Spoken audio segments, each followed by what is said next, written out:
বলিউডের সঙ্গীত দুনিয়ায় নতুন এক সম্ভাবনার দুয়ার খুললেন বাংলাদেশের তরুণ শিল্পী তাসফি।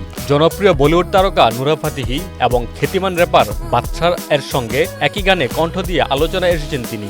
সাজন রে সিনেমার এই গানটির মাধ্যমে প্রথমবারের মতো বলিউডে আনুষ্ঠানিক আত্মপ্রকাশ ঘটল তাসফির, যা ইতিমধ্যেই সঙ্গীতপ্রেমীদের নজর কেড়েছে। গানটির কথা ও র্যাপ অংশ লিখেছেন বাদশা নিজেই, যা গানটিকে দিয়েছে আলাদা মাত্রা। সঙ্গীত পরিচালনায় ছিলেন বাংলাদেশের প্রতিভাবান সঙ্গীত পরিচালক সঞ্জয়, যিনি দীর্ঘদিন ধরে বলিউডে কাজ করে নিজের অবস্থান তৈরি করেছেন। তার হাত ধরে এই প্রজেক্টে যুক্ত হন তাসফি।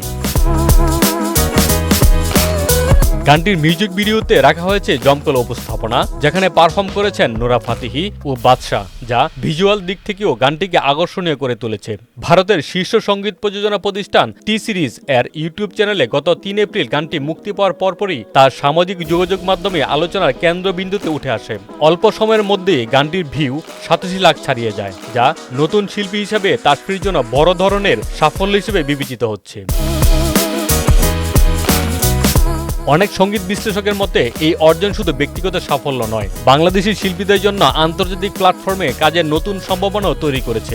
এই গানের সঙ্গে যুক্ত হওয়ার গল্পটিও বেশ চমকপ্রদ। তাসফি জানান, সঞ্জয়ের সঙ্গে কাজ করার ইচ্ছা ছিল তার বহুদিনের। হঠাৎ একদিন সঞ্জয়ের ফোন পেয়ে তিনি স্টুডিওতে যান, সেখানে গিয়ে গানটি শুনেন এবং তাৎক্ষণিকভাবে রেকর্ড করেন। তবে তখনও তিনি জানতেন না গানটিতে পরবর্তীতে বাদশাহ ও নুরা ফাতেহির মতো আন্তর্জাতিকভাবে পরিচিত তারকারা যুক্ত হবেন। আমি শুধু ভেবেছিলাম ভালো একটা গান করছি, কিন্তু পরে যখন জানলাম কারা কারা এতে যুক্ত হচ্ছেন তখন সত্যি অবাক হয়েছি, বলেছেন তাসফি।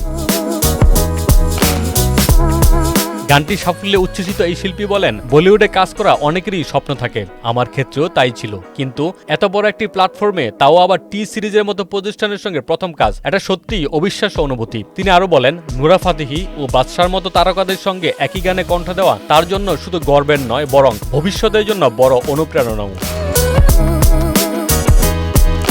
নিজের যাত্রাপথ নিয়ে কথা বলতে গিয়ে তাসফি জানান, এই জায়গায় পৌঁছানো সহজ ছিল না। দীর্ঘ সময় ধরে গান শেখা, নিজেকে প্রস্তুত করা এবং সঠিক সুযোগের অপেক্ষা, সব মিলিয়ে কঠিন এক পথ পাড়ি দিতে হয়েছে তাকে।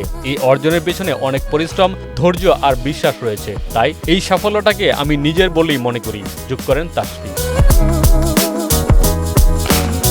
সঙ্গীত সংশ্লিষ্টদের মতে সাধারণের শুধু একটি জনপ্রিয় গান নয়, এটি একটি প্রতীকী সাফল্য, যা দেখিয়ে দিচ্ছে বাংলাদেশের তরুণ শিল্পীরাও এখন আন্তর্জাতিক অঙ্গনে নিজেদের জায়গা করে নিতে সক্ষম। সঠিক সুযোগ ও প্ল্যাটফর্ম পেলে তারা বিশ্বমঞ্চেও নিজেদের প্রতিভা প্রমাণ করতে পারবে। সব মিলিয়ে তাসফির এই অর্জন কেবল ব্যক্তিগত সাফল্যের গল্প নয়, বরং এটি বাংলাদেশের সঙ্গীত শিল্পের জন্য এক আশাব্যঞ্জক বার্তা। এখন দেখার বিষয়, এই সাফল্যের ধারাবাহিকতায় তিনি ভবিষ্যতে আরও কত বড় মঞ্চে নিজের অবস্থান তৈরি করতে পারেন।